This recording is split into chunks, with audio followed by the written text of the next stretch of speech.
So I had a huge realization this week. I was invited to visit a local university. A friend of mine was a professor and asked me if I would come to her class and talk about solution-focused brief therapy. And I had a ball. I mean, it was so amazing to talk to these students that are like so eager to learn, and they're right in the cusp of the practicum / kind of intern part of their graduate studies. And they wanted to talk about solution-focused brief therapy, so I was there for like 3 hours. Actually, I stayed after the class for like another half hour, like 3.5 hours, talking about SFBT, and I did some lecturing, answered a slew of questions, showed some video, did some demonstration, all of that about the approach.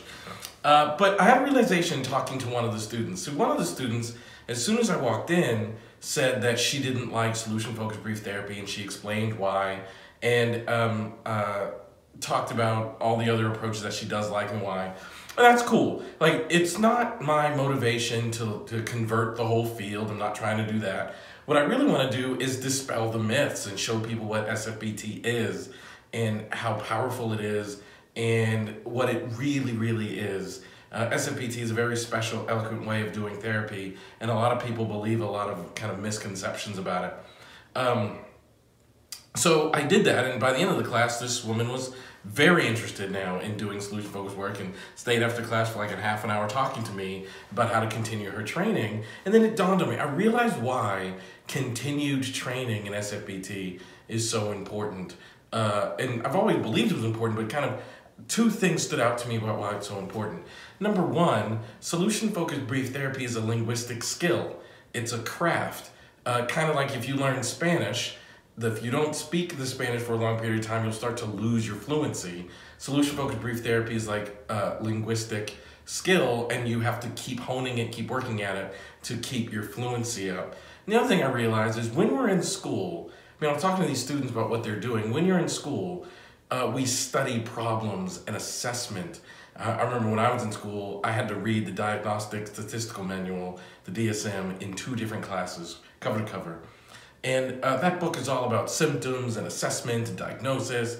But in order to actually be an effective change agent in the way that solution-focused brief therapy asks of the professional, you have to have like commitment and faith in your client and trust in the process and confidence in yourself. And those are not the things we study in school. So solution-focused brief therapy kind of requires, in order to use this approach effectively, it requires you to do something that you're not actually adept at doing, because that's not what we spent our education focused on. And this is why training and continued training is so important. But I'm telling you, it sounds like hard work, and it is, but it's magical. Doing solution-focused brief therapy has changed my life in every measurable way. The closest person in my life came to me through solution-focused brief therapy. My very best friends came to me through solution-focused brief therapy. The opportunities I have in my life, I travel the world, all that stuff was through solution-focused brief therapy. But you know what? The most impactful thing that still, all of that other stuff is way behind this, is when you sit with a client and you talk to them in the hope-filled way that is associated with SFBT, and you watch them become the very best version of themselves in spite of the problems and tribulations that have gotten in the way in their lives. It's touching. It's touching. It's touching.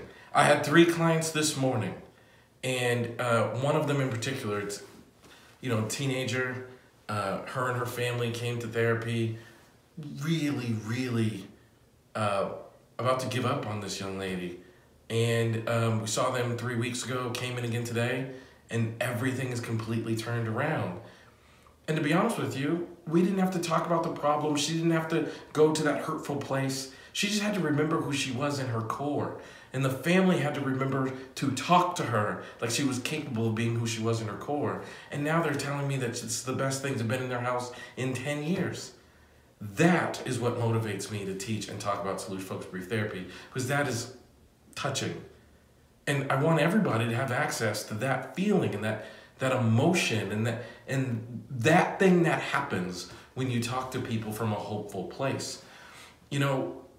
when in the solution-focused world, we don't talk about things like burnout or compassion fatigue. We talk about things like enthusiasm and excitement because we're so excited to continue to have these type of conversations with our client. I just want the whole field to know that. And that was really the realization I had talking to these students.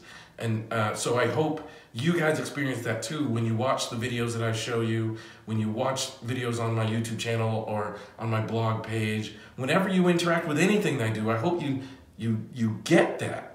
And in order to have a piece of that, I just want you to come get it. I want you to access the training material because it'll open doors in your life in a way that it's hard to describe until you've actually had it happen.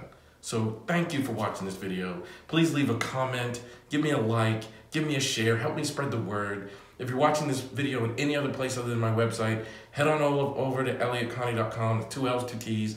I've got loads of material there and loads of opportunities for you to learn and train and really hone your own fluency so you can experience this magic with your clients. I'll see you next time. Thanks for watching this video. Later.